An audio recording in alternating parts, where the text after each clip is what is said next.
You're watching Oilers Nation every day with Tyler Yaremchuk. Your one-stop shop for all things Oilers. I thought Jay was handling the start of the show today. Oh, let's get into it with the lead.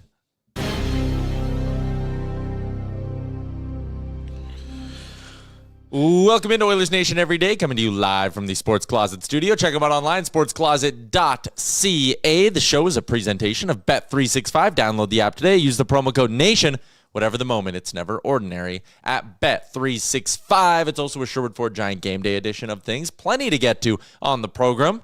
We are waiting for Jay. He's just going to walk in at some point. At some point, Jay will come through those doors and give us fiery takes like he does every game day. Let's hope so. Let's hope so. Until then, it's just going to be Liam and I hanging out like we are. This is so different. So we're about to embark on a 2-week run where we will not be in the same room together to do the show. Will you miss me? Especially after our near-death experience today. Yeah. We were almost viciously attacked. I had to yell at Tyler to be like, hey, look out. I actually did do that. Because there was a coyote. It was actually kind of crazy. So sometimes Liam and I, our drives sync up into the office and we get here at the same time. Yeah. So we like to walk in together. I've timed my drives perfectly. It's adorable. Yeah. And today we were like a step away from death. Your car. Yeah. And that coyote was right there. He was right there. So if you have ever been to where we work, essentially I was parked on the side of the road and there was a coyote just ran right by me. It was crazy. Come on in. Seat's warm. You got a haircut. How can you tell? I actually noticed it yesterday. Friday, I noticed it. Thursday. I noticed it yesterday during real life. Well, I haven't seen you in person since then. Why? You saw me yesterday. I know, and I sat right beside you. And I noticed your haircut. Then I just didn't say anything. This is very confusing. We almost got attacked by entrance. We got attacked by a coyote today. Yeah, almost. Pregnant or not pregnant? Tyler did say well fed. Well fed, which is why I wasn't that scared. Yeah, Yeah. He's looking to play, not looking to eat. And Liam got a picture of him jumping. Yeah, got his bum right behind a tree. It was crazy, right over there. Got Right out of by my his car car. and all of a sudden, coyote. Spooky. The beauty of the nature of the river valley. Yeah. It's full of nature. I do love seeing a good city coyote, a city yote as they call Yeah, them. that's what they call them. City Oaks. A city yote, A morning city yote. a morning city yote. It's also a game day. Maybe that's a good sign for the Oilers. Yeah, tonight, the Oilers will play Imagine the we're playing the Arizona Coyotes. Coyotes. Yeah, imagine. That would have been What a huge, world. crazy. Instead, it's the St. Louis lose. Waz is in the chat and said, "Boys, Coyotes are nothing. Relax." Waz, It's the foxes you need to worry Yeah, about. Waz- Oh, no, that's Wanye. Wanye Well- thought the coyote was a fox. Waz was there too. Waz thought the coyote was pregnant. Waz did say is the coyote pregnant. And then Which is just like a weird thing to think about in the moment. very Do weird. you know what I think? I'm going to step away from that. Like, the picture I took of the coyote, it was way down the street before I pulled. I was at the door of Bread and Butter before I pulled out my phone. You're afraid of a lone coyote? I'm not afraid of anything. But if it attacks me, I'm afraid. I'm just very aware. It's more afraid than you, man. That's why I just ran away. Okay. All right. If there's a pack, maybe, and you see rib cage, I might be Yeah, concerned. that would be terrifying. Yeah. I'll jump on top of my car. I'll just drive away, one of the two. Yeah. Sherwood Ford Giant Game Day edition of the show. I was waiting to talk about this until you got here, Jay. Oh. Because I know you're just as excited for it as I am. Shout out to our friends at Sherwood Ford the Giant. You've heard me for the last 4 or 5 months now talking about the Nation Valet service and what it offers. Routine maintenance on your vehicle. If you're anywhere in the city, Sherwood Ford will drive to you, pick up the vehicle, drive it to the dealership, do the work, then drive your vehicle right back. Jay, you've done it a bunch of times. It works like a charm. I do it every time. I'm about to do it in the next week or two because I'm due for an oil change. And here is why you, the person watching and consuming this Oilers show, should also think about it. This month, and every month going forward, we have Nation Valet service. If you use it, all you do when you book on sherwoodford.ca is put Nation Valet in the little description, and you're going to get a swag package from us that has an Oilers Nation air freshener in it. Still, we had a Canada Post issues. They still have not arrived yet. But there is a package. Air fresheners are coming any day now. But that's not what... That's not the big draw. That's not the big draw. That's not the big draw Let's not because get caught up in semantics here. Because if you use Nation Valet service this month in February, you are going to be entered in a draw to come with us on the Nation vacation to Vegas at the end of March. You might not get a better chance to win your way in than this. You need an oil change. Okay. Well, now you have an oil change. You have a chance to go to Vegas with us. Like I'm struggling because there's no downside here to people doing this. Give your car some self-care. And give yourself some self-care by not even have to drive it to the dealership. It's cold outside. It's minus 35. This you can get prime valet season. You can get your oil changed, never leave the comfort of your home or your office or wherever you work, and on top of that, you're going to be entered in a draw to come on the Nation vacation with us. It's unbelievable. So if you phone in for service, ask for the Nation Valet service for your chance to get an entry into the contest. Mm-hmm. And if you're booking it online, in the comments section, say you're requesting the Nation Valet service for your entry into the contest. Bingo. It is that easy. Tonight, the Oilers in action taking on the St. Louis Blues. It's a St. Louis team that is 4-6-0 in their last 10 games. Edmonton looking to avoid a third straight loss. And also, this is another chance to jump ahead of the Vegas Golden Knights. They're tied right now for the top spot in the Pacific Division. The Oilers have one fewer game played, so Edmonton can establish themselves as the number one team in the Pacific Division with a win tonight. Get a look at the standings right there. This is a very, very, very winnable hockey game. This is a St. Louis team that has kind of struggled to score at stretches this year. At different points, their goaltending has been plaguing them, a little bit inconsistent. Tonight is a very winnable game. You need to avoid the third straight loss. This is a little 3-game stretch here for the Oilers heading into the Four Nations break where they won't play for a couple of weeks. You got to go 2-1 in these 3 games. You got to go 3-0, man. All right, sure, 3-0. Kick that loser mentality out the door. You'd think with the way the schedule's lined up, 3-0 is definitely. I mean, we've lost 2 in a row, so you've got to win 3-0. That's just math. It's just simple math. Yeah, you got to correct things. But you have your tougher opponent of the back-to-back first, which is a good thing. Mm-hmm. Chicago, I know we were down early against them last time we played. We love to just come down to Chicago's level in Chicago. Yeah, we really do. But you should be able to do that. And then a big game, obviously, at home on Friday. You should be able to give it your all because only 3 players are playing for the next 2 weeks, and everyone else gets to have a bit of a break. So I think 3-0, I mean, very possible. Jordan Binnington has been under a .900 save percentage in 4 of his last 5 starts. And on the season, that's our goalie. Canada's number 1. Woo! There are 2 Canadian goalies who are expected to play tonight. Stuart Skinner's not confirmed yet, but again, we're assuming first of the back-to-backs, they're going to go with Stu, give him a chance to bounce back after the stinker against Toronto. So there are 2 Canadian goalies playing in tonight's game. Jordan Binnington, I guess it doesn't matter who the Oilers end up playing between Pickard or Skinner. Yeah. Jordan Binnington's going to have the worst save percentage out of the group. There was, I did game notes today, and I'll give you a little tease of one right now. Yep. Hockey Reference does a thing on quality starts, and an average for a goaltender is just above 530, and Jordan Binnington is 524. So he is below average when it comes to quality starts. So I think it was like, I don't know. I can't remember that. Skinner? He was 540. Oh, that's good.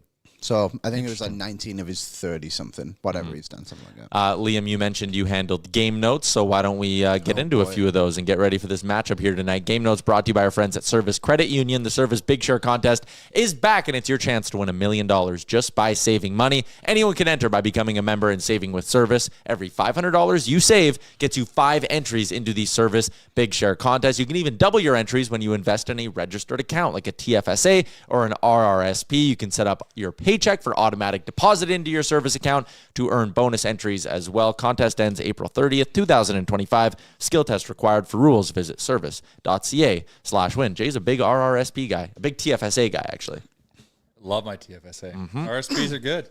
Shout out to Service Credit Union. Here's a game note for you. Dylan Holloway has points in 6 of his last 9 games for the St. Louis Blues, but only 1 goal in that stretch. Well, I'm going to knock that pair down. Philip Broberg only has 1 point through January. Well, it's a win. It's irrelevant. No. We should have resigned Holloway. We all knew that.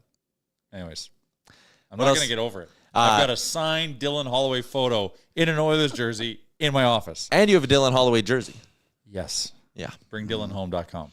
BringDylanHome.com. The Oilers continue to be bad in the first period. It's the only period this year where they've been outscored. We've seen it in a handful of big games cost them. Go down to Toronto, aren't able to complete the comeback. Remember when they went down to Colorado? They eventually came back, won that game, but again, had to scrape and claw from behind. Despite the fact that they've been outscored in the first period, they are one of the better teams at bouncing back in terms of time spent trailing this season. So percentage of minutes where you are behind in a game, they're actually 21st in the NHL, which I find interesting. So closer to the bottom of the league than, or I guess that would be because you're looking at the inverse. They're better than they are, or above league average, I should say. I'm picking away lane. Sending us on a journey there, wasn't it? He really A little was. bit. Also, percentage of the game played at a tied game, they're 28th in the league, so really close to the bottom. Percentage of the game played with the lead, they're 6th in the NHL. Why are you shaking your head? Those stats make sense. No, they do make sense. Yeah, they're just. So they're 28th in the Did league. I present them tied. poorly? No, The Oilers are the fourth best team in the NHL at having games tied. You presented them probably properly. It was just a lot. It was a lot of numbers. Do we have a lot of time to fill today or something? Oh, really? Not really. We have Bruce 11 Curlock minutes coming in. up in 9 minutes. Oh, that's good. All right. Are you and him have a The segment's romance hug? No, we're just going to cry. The last text I sent to him before asking him to come on the show today was a video of me shotgunning a beer after the Bills playoff win over the Ravens. That's the kind of stuff Bruce and I talk about. And he just, like a dad, he just liked it. Just gave me the thumbs up. It's all we need, Tyler. Yeah. Okay. Anyways, the segment is called Game Notes, Jay. It's where you say some notes about the game and about the team. So I think it's relevant that even though the Oilers continue to be bad in the first period, they are 21st in the league in time spent trailing. That's good. They bounce back quickly. Mm-hmm. No, it's a positive attribute. I'm not. I don't disagree with you explaining that. It's just it's such an intense stat that it's a lot to explain. A lot of numbers. Well, then, Liam, I understood what you were saying. Liam, you can give me your stats then. What are your game notes? More numbers. The Blues Buckle obviously fired Drew Bannister earlier in the season. They did. They were 9-12-1 under Drew Bannister. Under Jim Montgomery, they had a good start. They're now 15-13-3. So pretty much a 500 hockey team. Yeah. All these numbers are under the leadership of Jim Montgomery. They are 18th in goals per game, 2.9. They allow only 2.7 goals per game, which is the 12th best in the NHL under that. 18th in goals for, 12th in goals against. Bingo. Okay. And Binnington's save percentage is 98. 88. Yeah. Wow. Defend well. Special teams, a weak point on this Blues roster. They are 21st on the power play under Montgomery at 19.2%. And a 68.5% on the penalty kill, which is 30th in the NHL. So special teams could be the difference tonight. Oilers power play, maybe looking to get go on a little heater. Here's another one for you. You won't like this one. Oh, no. Connor McDavid has done well against the Blues over his career, but he's -8 on his career against the Blues, which is the worst. That's his worst plus minus in any head-to-head matchup. He's tied against two other teams, Montreal and someone else. Can't remember who it was. So that's not ideal. St. Louis gives me bad vibes, that arena. I don't like it. The Oilers haven't won there in their last two attempts. They both lost both games on the road last season. The one before that they won, which was I think early November, if I'm remembering correctly. So they haven't won in St. Louis since 2022. They've only played 3 times, but nevertheless. Conor McDavid this season has held off the score sheet 10 times. Last season he was only held pointless 12 times. Whoa.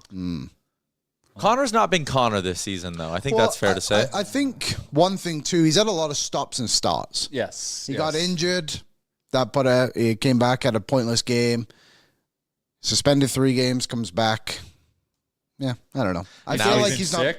He's been sick. Everyone this break is actually coming up at a really good time for the Oilers, health-wise. Well, not through drastic he's injuries, go but play illness. best on best he has hockey. to play. Yeah, he's kind of screwed. But the rest, The two guys who were sick, McDavid and Ekholm, amongst others. I know it's going through the room, Is but Ekholm back? Ekholm's back tonight. Ekholm is in the lineup. There's a game note. That's a big game note. Here's another one. John Klingberg is the 7th defenseman today, so he might not play.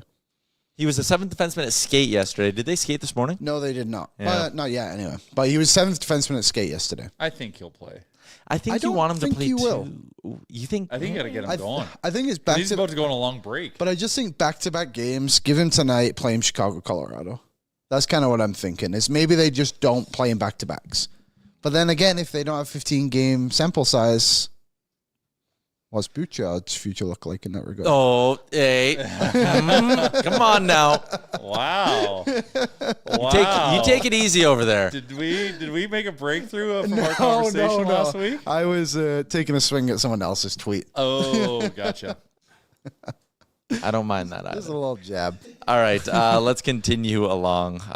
Should we go to the Star Mechanical guest line? Is he here? I think Bruce is here. He's here. Let's go to the Star Mechanical guest line, Edmonton's #1 plumbing and heating company. You can find out more about them at starmechanical.ca. Residential, commercial, 24/7 emergency service. They do it all. They do it well. They've been doing it for more than 20 years in the Edmonton area. Speaking of doing it well, let's bring in our boy Bruce Curlock, who is always writing interesting pieces for us over at Oilersnation.com. And one of your more recent ones, Bruce, was about Matt Savoie and how the Edmonton Oilers are developing him. And I love that line that you use, like, forget what you think about the Oilers and past prospects. Savoie is different. This situation is different. Why is it different? Oh, no. Maybe we don't have Bruce. He's frozen. Uh-oh.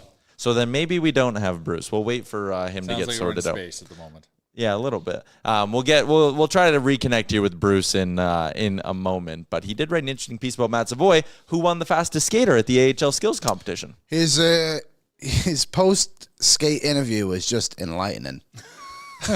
Did you hear Go it? on. No, I really want you to tell It's me the like, story now. So what's the trick to like winning this competition? He's like, skate fast and don't fall.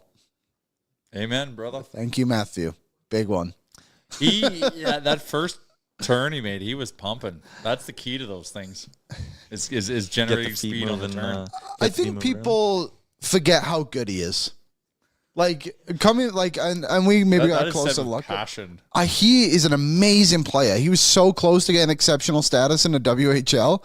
And the only reason he really didn't is because there was a lot of NCAA rumors about him. Like his brother obviously was went to the University of Denver, and he was so good growing up. Him and Bedard had great clashes. I'm talking about U18. It was a long time ago, but like still like 7th overall pick or whatever he was. I didn't realize of such a great player in the works here. I really like that they didn't pressure him into coming up this year. There was never talk about it. Like we've had this discussion before, but like even in the offseason when they acquired him, it was like he's going to Bakersfield. Yes. And there was no like, we're going to give him a shot in camp with McDavid and like let the hype train build. It was like he's going to Bakersfield, end of discussion. He went very early. Yeah? One of the first cuts, he was gone. All right, do we got our boy Bruce? All right, here we go. Bruce, there he is. Bruce, really enjoyed your piece about Matt Savoie and the line you kind of used about how, like, forget what you know about other Oiler prospects and how they've developed them. This Matt Savoie situation is different. Can you explain that a little bit? What have you liked about his development, both from how he's played and how the organization's handled him? Well, I mean, if we start with the organization, really, what they've done is what you should do with players like this, which is put them in all of the situations, expect mistakes of inexperience. Don't punish them for mistakes of inexperience, which has been an absolute trait of this organization historically. Let him go. Let him find his way. Surround him with some veteran presence, which he's had with Lane Peterson and now James Hamblin. Put him in situations that aren't his comfort zone, penalty killing, up a goal with a minute left and the net empty. Do all of those things and just empower him to be the best player he can. And they've done that. From his perspective, I just think, the thing that I was worried about coming out of training camp was his defensive play. And almost really from day one, he's shown himself to be a very high IQ player in terms of his defensive responsibilities, including he had a stretch at center in which he was actually quite good. He's not a center at the NHL level because of his size, but he was quite good. And all of his success to year to date has been built off really his defensive game, which is he's really good on the walls in his own zone. He really understands his zone defense responsibilities. He's fast. We saw that. And so his ability to pressure opponents with the puck is quite good. And as soon as he turns the puck over, he's back up the ice. The goals and the points weren't coming like I think some people hoped. I mean, I was okay with it just given the level at which Bakersfield scores and the fact that he was scoring a lot at 5-on-5 relative to his total points. Now the points are coming, and they're coming at 5-on-5, but they're also coming on the power play. So, it's just been a really good story, and a story that, I think is quite repeatable in this organization. So let me ask you, coming into this season, what did you view his ceiling as, and has your opinion changed? Do you now think his ceiling's maybe higher than what you thought it was coming into the organization? I don't know that his ceiling has changed for me. I look at him as a 60, 70 point top six winger.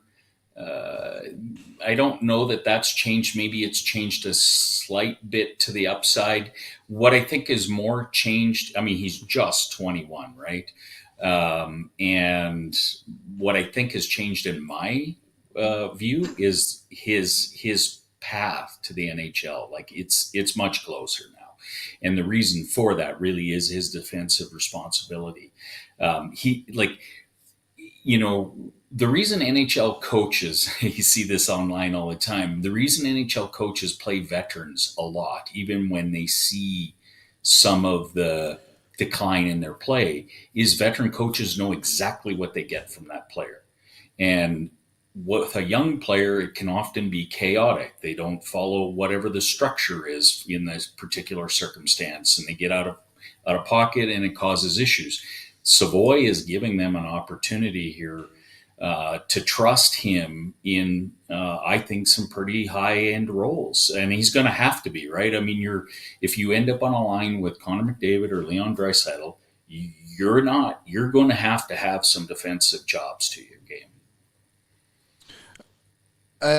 The other day, we put out a clip about Trent Frederick, and I just wanted to know, why do you hate Trent Frederick and our ideas, Bruce? And you accused me of day drinking? I would never. That's very plausible. Well, first of all, there's no question you day drink. Whether you were doing it that day, I can't speak to. No, I don't hate your ideas. I like many of your ideas. Trent Frederick, the only thing I would suggest about Trent Frederick is that I'm not actually convinced he's a center that you can trust any more than Noel Philp. And since Noel Philp gives you, the right hand dynamic, that's who I default to.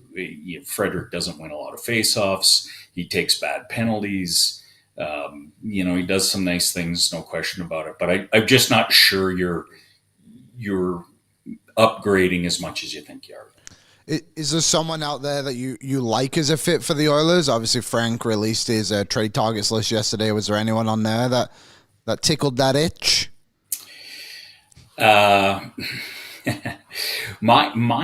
So if we look at what I think the Oilers need going into the playoffs, it hasn't really changed from the start of the year. I think they need more scoring. This will generate lots of angst in my direction. I'm quite fine with the goaltending the way it is. Okay, if you want to improve on Picard, you can. But I'm fine with it. The defense, I'm really quite fine with. I think Kulak has shown more than enough. I think you could upgrade at left defense to help Ty Emberson a little bit. But really, I'm looking for scoring more than anything in a group. So Frank's targets are there. I think you're outside of those things. I think you're trying to find someone that can score, so that when the Oilers go to the nuclear option, you have somebody else down the roster that can put the puck in the net and probably do it without a lot of help, right? Like, I really think that's been kind of the issue with them since day one. The other thing, too, if they got a winger for Draisaitl that can score consistently, they might not need to go nuclear that often, because they might just have two lines that can just go consistently every other shift. Exactly right. That's exactly right. And I think and then everybody else just slides down, right? Now that third line, which, we've had this discussion a few times, that third line that involves Adam Henrique, who I think is really miscast as quote unquote checking line or in some sort of a checking role. I just think he's too good offensively. And I understand his age and I understand the decline, but I think if he's surrounded by offensive skill, I think there's a chance you have 3 scoring lines in that case. And you know, again, it's relative to what you're going to compete against. And if you look around the Western Conference, like there are not a lot of deep forward groups that they're going to run up against. Yeah, they're going to run up against a very deep, goaltending situation in Winnipeg, or they're going to run up against a deep defensive structure in LA. But you're not going to run up against 9 forwards that can score as much as the Oilers do if they just add 1 scoring winger. Well, that person was supposed to be Victor Arvidsson. Or Jeff Skinner. Right, that's the issue. Yeah, that's right. I mean, I was never sold on Arvidsson. Just really, he's missed so much time, and now you have an aging curve situation. Skinner's a frustrating one to me because I see both sides of it. I really can agree with the coach a lot when I see some of the high risk plays he makes or some of the lack of play he makes. But then on the other side of it, then you look at his numbers, and then you see some of the stuff that happens when he gets in chances to play with skill, and you're like, that's a real pickle, that one. I mean, Knobloch has tried a lot of things lately. He's really stayed away from moving Skinner into a role up the lineup to see what he could do, and there's something there obviously that the coach isn't comfortable with, but what it is, I can't tell you.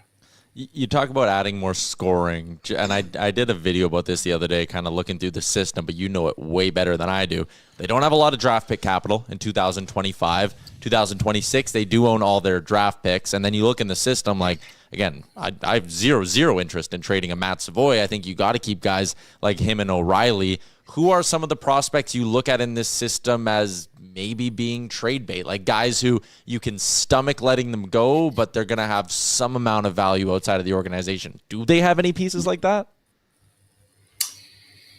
Not a lot. I mean, I think where you would go with it is, players who are a little less familiar to us, but are probably familiar with teams that like, for example, Russians. I just posted Maxim Berezikhin scoring a beautiful goal this morning.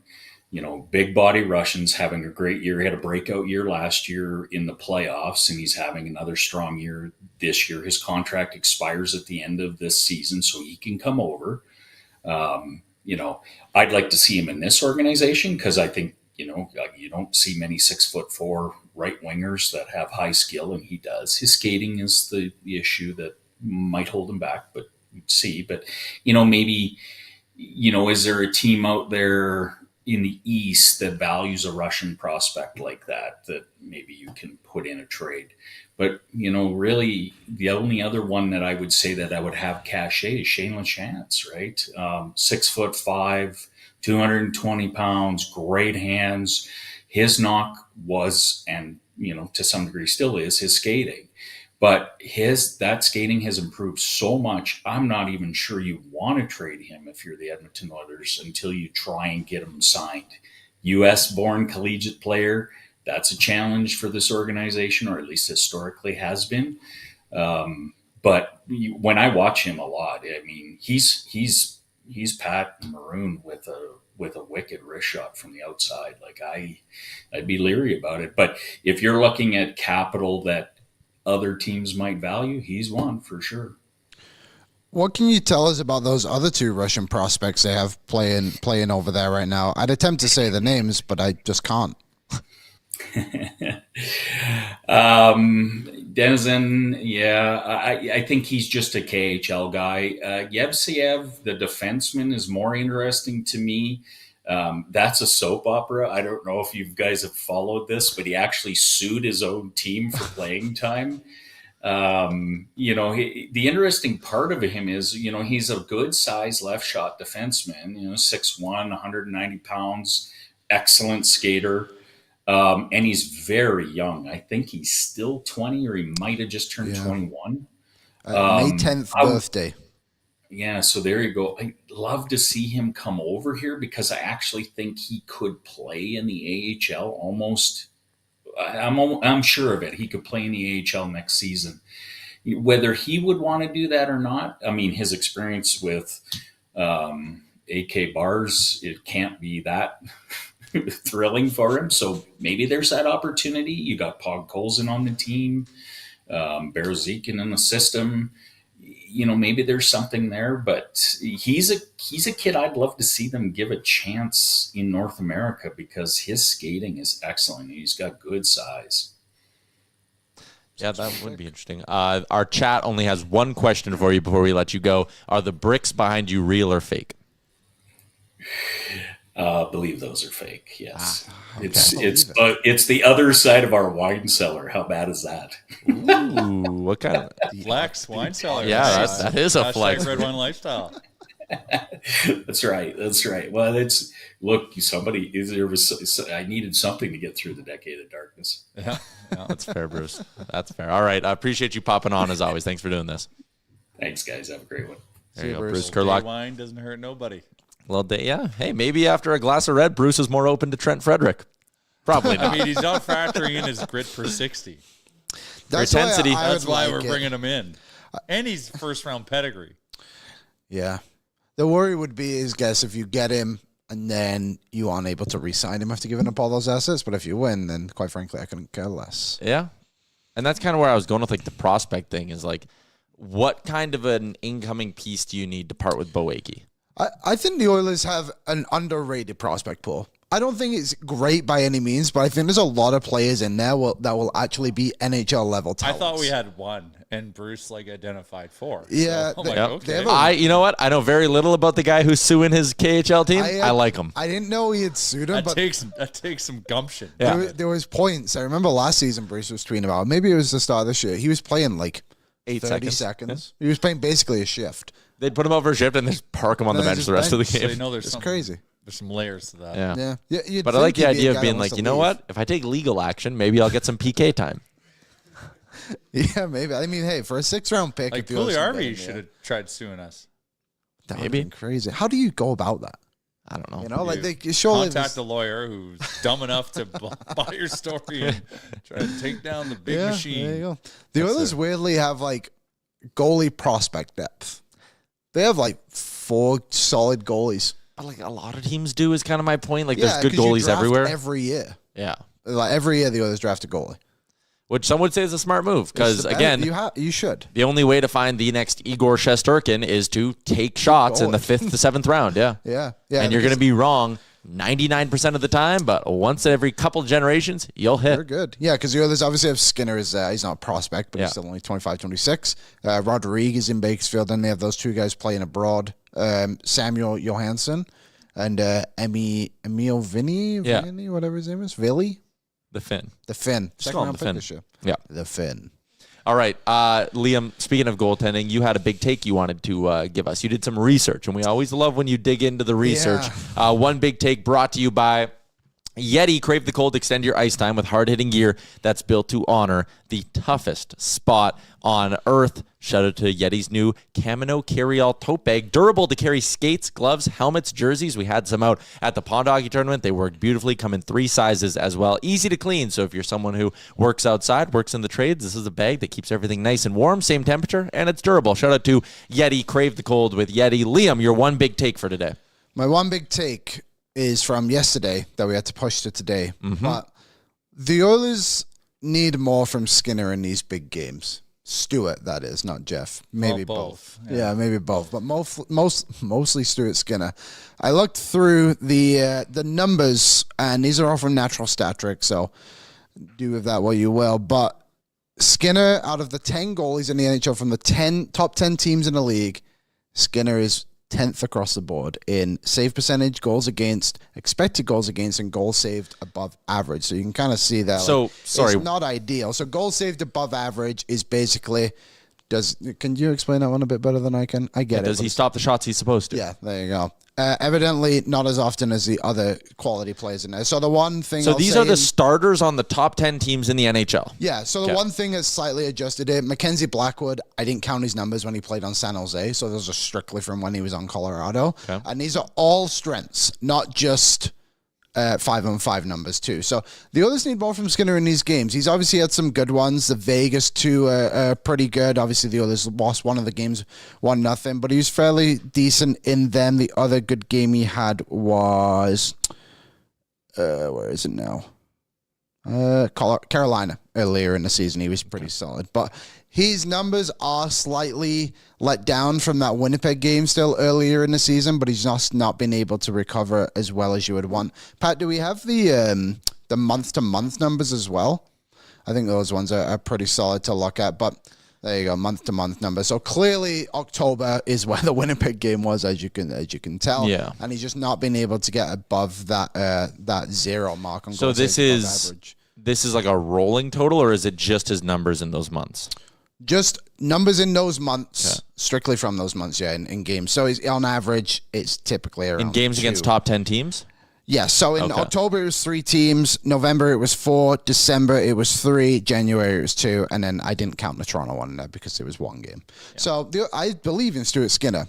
I was talking to Zach Lang about this a bit yesterday too, and on Evolving Hockey, which is a bit more of a better metric to go off of some of these stats. Like last year in the playoffs, after that Vancouver series, they're probably better than what like the public numbers will give you. I think Skinner is fine. I think he's a goalie you can win a Stanley Cup with. He just needs to find that consistency at the right time.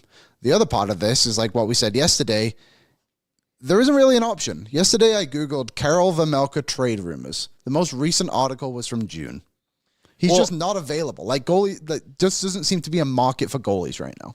And also the idea that Karel Vejmelka is going to come in and be some like super consistent good backup, like that's also not true. He's been under 900 in 4 of his last 5 appearances, right?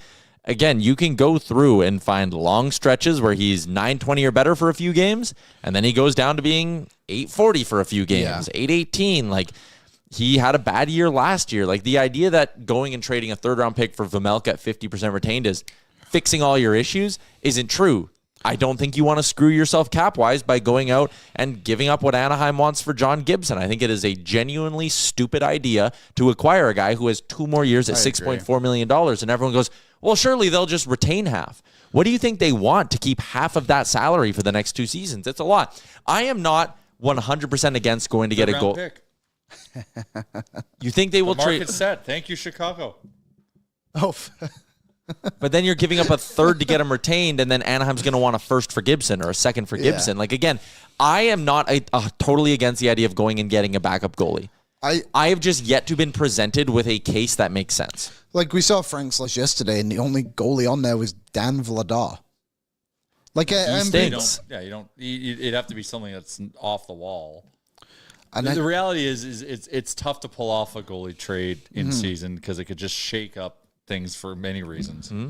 Yeah. Is the goaltending good enough? I think it's good enough. Debate. Totally. Agreed. It is totally up for debate. We saw that playoff run and it was magic, but like we also played so well in front of him. And the Oilers have continued to play well in front of Stu this season. Defensive metrics, they are a very, very good defensive team. Yeah, and so Stu's not carrying his end of the bargain then in that case. So that record against top 10 teams is very damning. It is very damning, and it's in everyone like it's okay to be concerned about it. Like it's a legitimate reason to be concerned, but to blow up your goaltending right now, as much as I've talked about Veggie, bringing him in, you got to just focus on what's in front of him right now. I agree.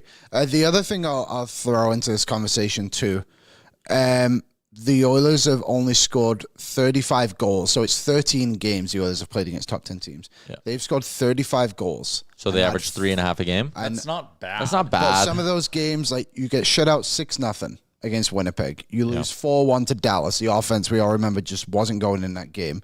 4-2 to Vegas. They had a lead in that game, so I guess that one's more on the goaltending. Mm-hmm. You lose 1-0. And, like, sure, you can put this on the other side, too, and be like, oh, well, their goalie showed up. Where it's like when you have an offense like the Oilers, you can't outscore your problems every single night, but to have an 11-goal difference on top 10 teams as well, who like some of those goalies we put on the board, like what's our goals against in those games? 46. 46. So we're letting Chekhov, 4.6. yeah, which is not ideal either. And again, like No, some of that is swayed a little bit from like the 6-5 game against Florida. The 6-0 game, the Minnesota loss as well. Like I think there's just like 3 really bad losses in there that drag it all down. I don't know. I still believe in Stu. It goes both ways. Exactly. I think that's kind of the point. Yep. So the Oilers need help from Stu in these bigger moments. And he needs to prove that the rest of the way. They are going to have some big games coming up. And we need to make some adjustments to unlock more scoring because we do have to outscore our problems some nights. Totally. And like, again, there are some teams, and I always think it's kind of funny how when there's a team who's really good defensively, they're like praised for it, right? It's like, whoa, they are locked down. They will beat you 2-0. They will beat you 3-1. But then sometimes teams who do the opposite, like the Oilers' bread and butter, should be outscoring the other team. That should be how they're built with McDavid and Draisaitl. That's viewed like really negatively, right? And it's like, oh, yeah. No one ever talks about the elite defensive team and goes, oh man, they can't score, right? Like is it easier to stop a goal or is it easier to score a goal?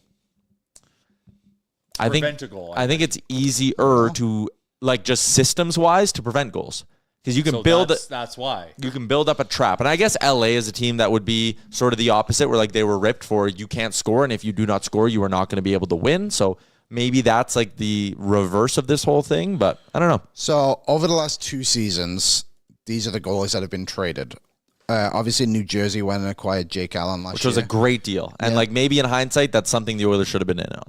And then the other big one, there was a small one. It was Vatican. The guy in San Jose was on Washington.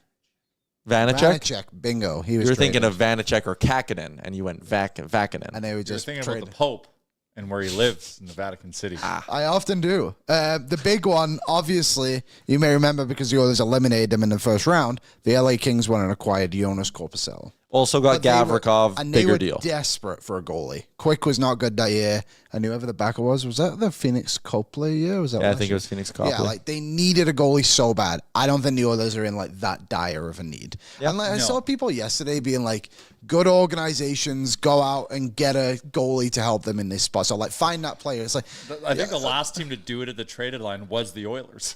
Well, remember St. Louis went. Yeah, but Rolison bigger impact.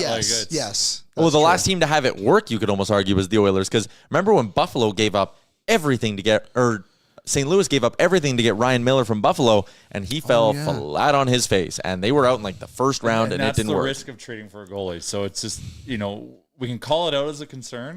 Totally. I think we have to address it in front of him because that's the least disruptive. I do think the easier approach to it is just to go and get another scoring forward and just get another defenseman and just hope you can kind of shut it down from there. Yeah. Because the other part too is like that, and you got to do more research on this, admittedly, but like those goals to save above average and expected goals are such BS. Well, I just think there's got to be something to them. Some of them, they're an indicator. I think over a very long sample size, they're good. Trend. But I think in micro sample size, there's not enough context there. So remember when we played Colorado last time and they came back and Victor Albertson scored that goal that went off the guy's stick and then like trickled through Blackwood's legs from the boards. That was counted as an expected goal. Like how? How is that an expected goal? Another good example is like that goal Nathan McKinnon scored in the Colorado game where he's between the circles and zings a wrister under Stu's glove. Elite shooter. Totally. That's counted as a goal Stu should stop. And it's like, okay, is it from a stoppable distance? Sure, it's Nathan McKinnon. Yeah. Like that changes the context. And that's what I mean. Like over the course of a large sample size, I'm actually okay with those numbers. But when you look at them in a 5-game sample and a 3-game sample, I think it's just totally skewed. Like I think this 13-game sample, obviously you can't argue with the numbers. They're there presented right in front of you. But in, like you said, in like those individual games, you can look at it and be like, yeah, there's no way that should have gone in by Blackwood or Skinner, whoever it would have been. Well, there you go. Troy needs to be better over. Troy's in the YouTube. It annoys me that you guys will do anything but say an upgrade on Stu would be nice. And I would say I'm not opposed to an upgrade. It's just right now it would be way too distracting. And my point, and potentially, and my point, Troy, is find them for me. Yeah. I agree. Like, And listen, everyone's sitting it's here. something you have to do in the off season. That type of maneuver. And also, everyone keeps talking Mackenzie Blackwood, who's off to a great start. I get it. We were on the Mackenzie Blackwood drum last year. We were very much on it last year. Beating that drum so hard. And- Harder than Hunter. And Colorado paid handsomely for it. And also, Colorado then had to go extend him for $5.6 million. Okay, the Oilers are paying their goalies 3.6. Like, that's another part of it that is a luxury. And Troy, then no one's going to take you seriously because you're saying UC Saros. Like, I'm sorry, anything you say from now on, Troy, is irrelevant because the name you pitched is UC Saros. Over. Conversation's Logan done. Thompson was a miss in hindsight. That's hindsight. Sure. yeah, I just think sometimes with these goalie trades too, I saw people talking about Thompson when he helped the Washington beat, and he put together a fantastic game. I think the Oilers would have to overpay for a guy like Thompson because he was on Vegas. That's circumstantial. Yeah, Vegas might be reluctant. You know what? I'm all in on Troy now. He says just trade Kane and Arvidsson for Saros. Oh. Okay, then yeah, actually, I'm in. Troy, you know what? You've changed my mind. The upgrade's right there. I'm going to try. I know some people who know Stan. I'm going to get his number real quick. Well, you saw him the other day. Yeah, and I'll just be like, Stan. We'll go into NHL 25 Yeah. and propose the trade and see if the league accepts it or Yeah. whatever the... Yeah, Kane and Arvidsson? Holy shit. Why? Yeah, Nashville. That would probably help Nashville. All right, we're in. Also, people talking about Blackwood, and Waz just made this point because people love the Stuart Skinner's not consistent thing, right? Yeah. Blackwood has back-to-back shutouts. That is awesome. Elite hockey. He is a very good goalie. I'm not He'll trying to never let a goal in again. Can I read you his save percentages in his 5 games before his back-to-back shutouts? Yeah. 852, 892, 880, 885, 857. 5 straight games where he was below a 900. 5 straight games where he was basically below an 890. And then he goes back-to-back shutouts. Again, goaltending across the board is an inconsistent position. And does Stuart Skinner need to be better? Yes. Did he cost them the game against Toronto? Yes. But if you want to sit here and be like, Mackenzie Blackwood back-to-back shutouts, yeah, sure. Who'd they 5 straight play? games where he allowed 3+ goals and was under a 900. Who'd they play? In those 5 games, In those back-to-back shutouts. Philly, Okay. I would garbage. hope so. St. Louis, can't score. So here is He didn't face 25 shots in either one of those games. So in the 7 games that he's been with Colorado against top 10 teams, Mackenzie Blackwood is a 912 save percentage. These are his pretty good. These are very good. These are his first 4. 909 against Winnipeg, 963 against Florida, 960 against Minnesota, 929 against Winnipeg. His next 3, 857 against Edmonton, 885 against Minnesota, 880 against Winnipeg. So he had 4 really good games where he was consistent, and then he was consistently bad for 3 straight. Like, it's a tough position. I don't know. Oh, yeah. Yeah, like, it's so hard to criticize in certain aspects of it, too, because, like, I think Stu can get hot and be a great goalie for this team. Yeah. We saw it. We saw it last year, and I think people are overly harsh on it. Yes, he got pulled in those 2 games against Vancouver. Did it warrant that? Probably. Yeah. Actually, definitely. But then, you know what? He came back and he helped them win that series. Yeah, and Machine Gun Yanmark says Pickard What a for. name. I know, it's great. And you comment a lot of good stuff, so I'm not going to roast you the way I roasted Troy, but like you threw in Pickard for Lindgren in Washington. And again, like that's where we keep coming back to, like, if you're an Oilers fan and you think Kane is tradable, put yourself in another team's position. Why would you want him? If you're an Oilers fan and you go, Calvin Pickard is not a good enough backup goalie to get us through a playoff run, then why would another team want him? Right? Like if you believe Victor Arvidsson is a Band-Aid who can't score and isn't the player we thought we were signing, then why would another team want him? Yeah, I agree. You have to give to get. And I feel like people, again, Mackenzie Blackwood, would he have been a decent ad? Yes, he would have been a decent ad. But then you have to give up a 2nd-round pick and a young roster player for him, which they did in Kovalenko, and then you have to sign him for $5.6 million. I think the other part of it, And also, too, we've never seen Mackenzie Blackwood go on a long playoff run. Yeah, he's actually never been in the playoffs. I think he's played 4 games. Is he? Okay. Sorry. 1A, 1B tandem has never really panned out in the playoffs either, if I'm not mistaken. For like a Stanley Cup winning team. I can't, like, am I mistaken in thinking like a really good team has like gone all the way? Boston never got out of the 2nd round with They that got to duo. the 2nd round after they decided just to go to Swayman. And part of the reason they lost in the first one is because they weren't doing Tried to the go back to tandem. back. Yeah. Like, I know you can go back and look at like certain times when other goalies have gone in. Obviously, Aiden Hill for Vegas. Yep. But again, like even Colorado, Pavel Francouz, but that wasn't the plan. So Francouz was because of injury. Hill was because of injury. And I get having depth, but if you were to go before that playoff run and ask a Vegas Golden Knights fan, hey, are you going to be okay if Aiden Hill's playing games in this playoff run? They would have been like, oh, God, we're screwed. Yeah, and then he came out of nowhere and played really well. They grabbed him off the scrap heap in San Jose. Like, again, I don't know. People, again, roasting Stuart Skinner, playoffs, blah, blah, blah. Have we seen Mackenzie Blackwood play a playoff game? Actually, yeah, sorry, he hasn't played in a playoff game. I don't think he had. I don't have the option to click it. His last one was, what, do you have it all up? I can't. There's no playoff tab on his player page. So I don't think he's played in playoffs. His last playoff appearance was in the ECHL. There you go. How do you do? I don't know. It didn't come up. All right. We'll never know. Okay, we got to keep cruising along. Got to keep cruising along on the show today. Let's quickly do our lineup report powered by Booster Juice. Visit a location today to refuel, refresh, and re-energize, or download the Booster Rewards app to earn, order, and enjoy. Here's what the St. Louis Blues are going to be throwing at the Edmonton Oilers tonight. A top line, Pavel Buchnevich, Robert Thomas, and Jordan Kyrou. That trio has only combined for 4 goals in the team's last 10 games. Buchnevich goalless in the last 10. Second line, Braden Shen with Dylan Holloway and Alexander Tessier. That trio has only combined for 5 goals in the last 10 games. The bottom 6 for the Blues, Sundqvist with Neighbors and Bolduc, Faxa with Nathan Walker, our Aussie friend, and Alexei Torpchenko. That group of 6 players has only combined for 4 goals in the last 10 games. You got to understand where I'm going here. The Blues can't score. Yeah, they got a lot of names on that roster. They do.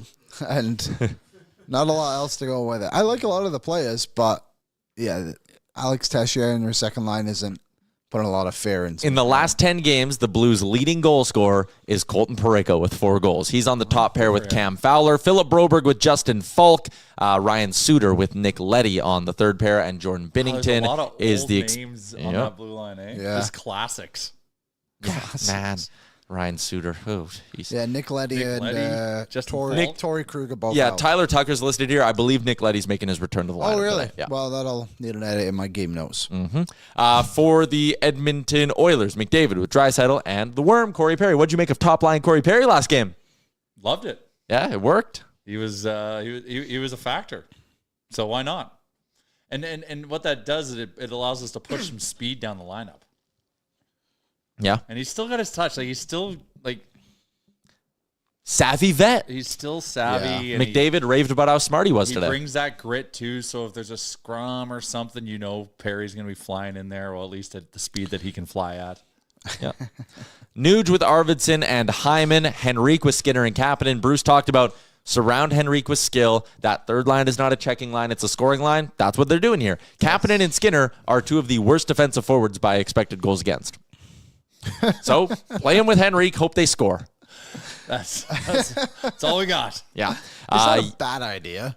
Janmark at center. Oh, sorry. I was just going to say, I like it too. I think those guys need to be higher up the lineup. They need to play more than Podkolzin and Brown. Yep. Yeah, the shine's kind of worn off on Podkolzin just because, when a guy does all the right things but doesn't score for 25 games, you kind of go okay, he'll figure it out. Then when it gets to 50 games and he's not scoring, you kind of go okay, can he not score? And I think we maybe know that he can't score now. Janmark with Brown and Podkolzin is the 4th line there. Deep pairings for the Oilers. Ekholm with Bush. Nurse with Stetcher or Klingberg. We'll see. Game time decision. Emberson with Kulak on the 3rd pairing. And again, no confirmed starter yet for the Edmonton Oilers. What would you do? Would you go Skinner or Pickard tonight, knowing Chicago's next? Skinner. Pickard needs a better game against Chicago. Well, on paper, the tougher competition is tonight. Yep. We need a W. He needs a W. Yeah, he does. Stats up. Bet365 Gameday Betting Challenge, boys. Jay's loaded up a spicy one tonight. Whatever the moment, it's never ordinary at Bet365. You can download the app today and use the promo code NATION. Did any of us get a win last time out? No, it was close. No. Yeah, I missed by, I think, a shot. I need one more shot from Hyman, so that's disappointing. I get weird vibes from the Blues, and I don't want to back the Oilers to win tonight. I think they will. They're due for a bounce back, but for the sake of the challenge, I get the heebie-jeebies from St. Louis. This is what I got tonight. Bouchard 4 shots. He had didn't he have 10 or something? He had on Saturday? 8 last game. Okay. 8 last game, 6 the game before. So Bush to get 4 shots, Draisaitl to get 3. Draisaitl racked up the shots on goal last game as well. He had double-digit shot attempts and 6 shots on goal. Against Detroit, he had 10 shots on goal. So those two shot props, McDavid and Draisaitl playing on the same line, each to get a point, plus 550. Let's go. Liam, what do you got? The Ekholm double tonight for me for $1 million. 1 million into 3.6 million. Wow. Okay. Ekholm 2+ You're shots. up that much Ekholm on the point. season. Those plus 10 units. Woo! So that's what I'm going with. Plus 260, Ekholm 2 shots, and 1 point. Plus 10 units, the units were 100 grand. Jay, what are you doing tonight? Well, walk with me here. Okay. Oilers, walk with me. Actually, your hands are very cold. Yeah, you They are cold. kind of chilly. Come on. I don't like this. Oilers are in a must-win situation. Okay. This is like a statement bounce-back game. Skinner, Yes. our boy, Our hero. big performance. Connor, back from his deathbed, and hungry for points, is going to feed our boy Leon to score. I agree. It's Daryl's birthday, Happy birthday, Daryl. Happy birthday, Daryl. and he's just going to elevate his game to get a point. He deserves a point So tonight. Connor's going to make sure Leon scores. Leon's going to make sure Leon scores. So Leon goal. Oilers are going to destroy the Blues in St. Louis and break the hex. It's going to be exciting. And so we're going to go puck line. And birthday boy point. This amount of physical Wow. touch Was that a makes fun me walk? That was uncomfortable. really good. Thank Thanks, you for Jay. walking with me on that. Yeah. journey. You're welcome. I regret initiating that. That was cold. Fair enough. We do also have, speaking of tonight's game, some new game notes from our friends over at Sherwood Ford the Giant. And again, I don't like watching these beforehand because I like to get a little bit of a surprise, but I heard the word juggling thrown around. Can we get to our game notes for our friends at Sherwood Ford the Giant?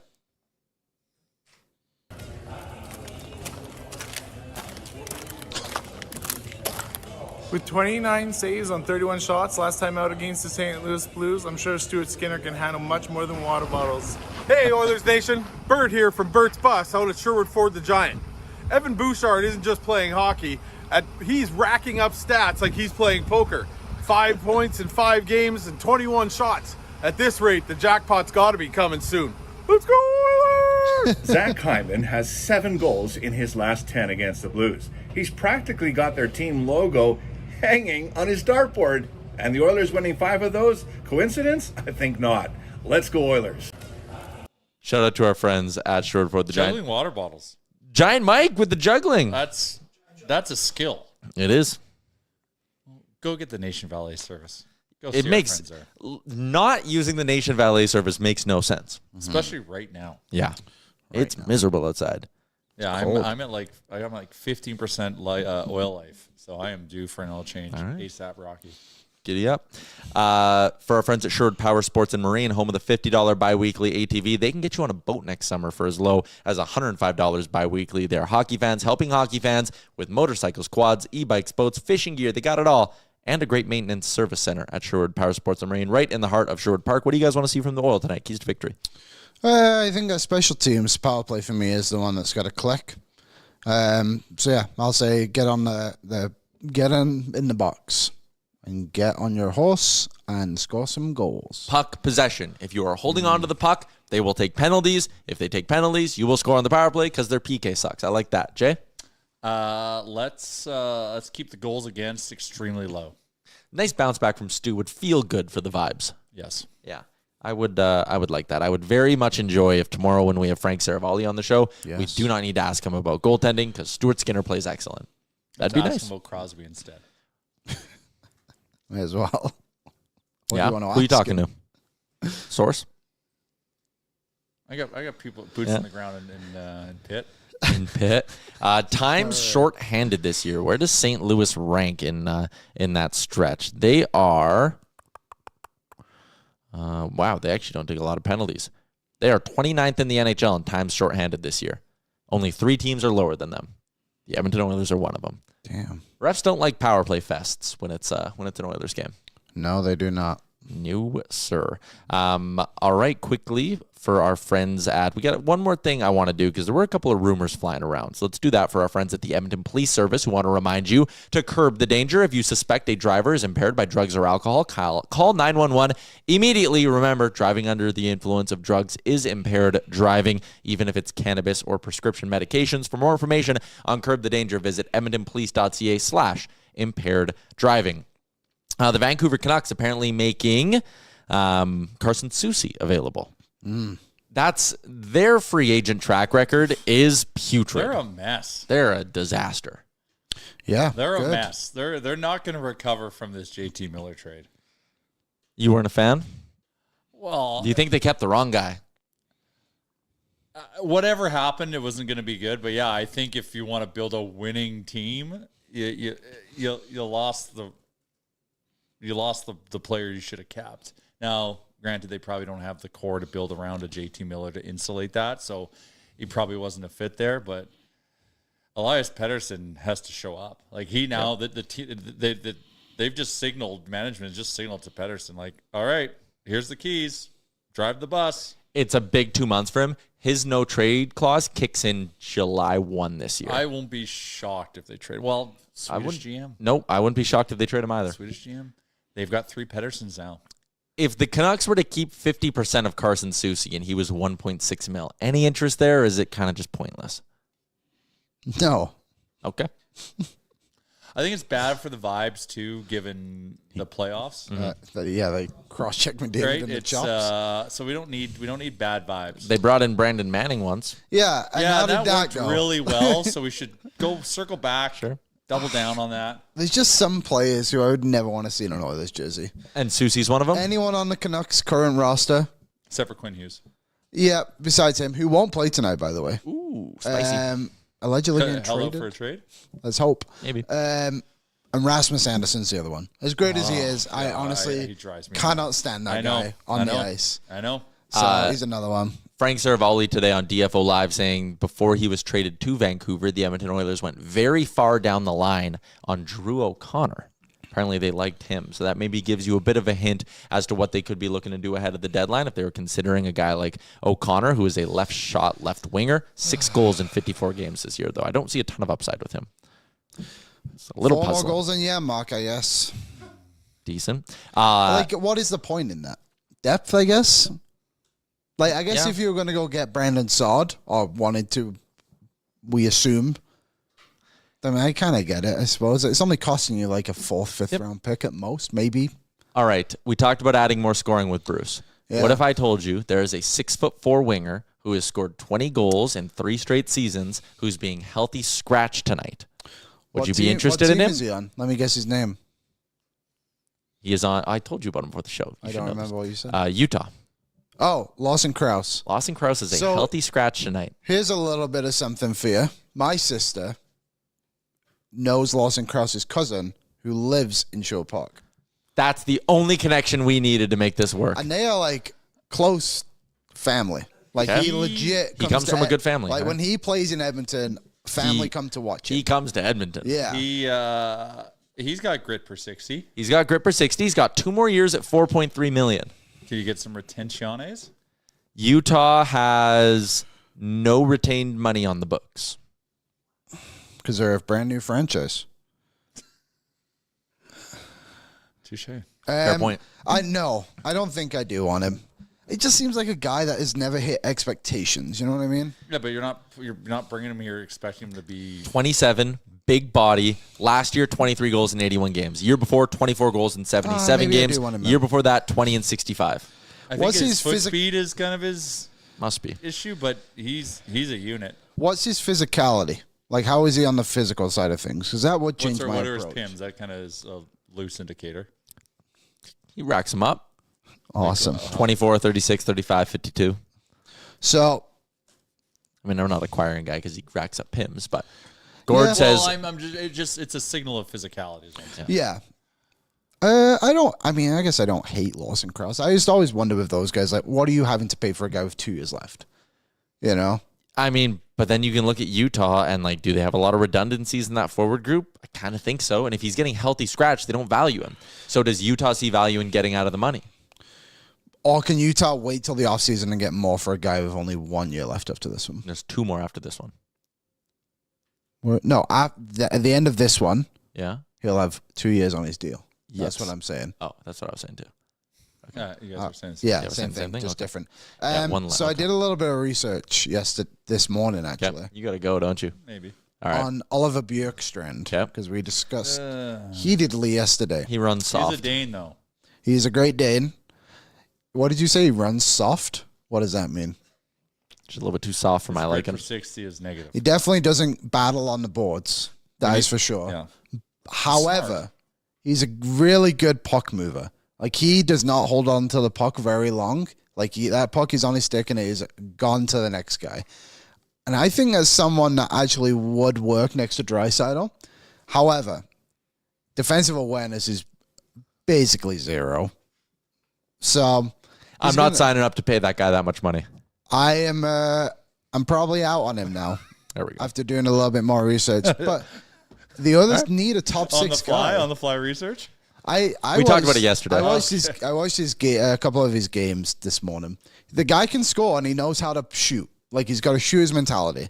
So if the others are But he's willing Jeff to do Skinner. that- no, he's not Jeff Skinner. Him and Jeff Skinner are very different. Jeff Skinner loves to hold on to the puck for way too long, and that's why he doesn't play with Draisaitl and McDavid. Bjorkstrand does not want the puck. He wants to go to scoring areas and score goals, which would make him a factor. But he can't defend, which just makes him not a fan of Knobloch. We got to wrap up the show. One more shout out our friends at Nation Beer and Odd Company Brewing. Why not? It's game day. Kick back, put your feet up, enjoy a crisp, clean lager crafted not just for game day, but for any day. 2 locations in Edmonton. Find it on Liquor Connect. Boardsy is live, 5 o'clock tonight start for pre-gaming. Zach Lang on the show. Jay, appreciate you popping on this show. Always enjoy your time, guys, and holding your hands. Yeah, I blocked that out already. A real change from the last time you were on the show with us. Yeah. We've gone from our hot debate to holding hands. Well, that's the thing. It's the roller coaster ride of O&E when I joined. All right, everybody in the YouTube, you're great. Make sure you subscribe so you can continue commenting and tune in to pre-gaming tonight with Aaron post-game immediately following the final buzzer as well. We'll be back tomorrow, Wednesday edition with Frank Saravalli, noon Mountain. See you then. Oil up.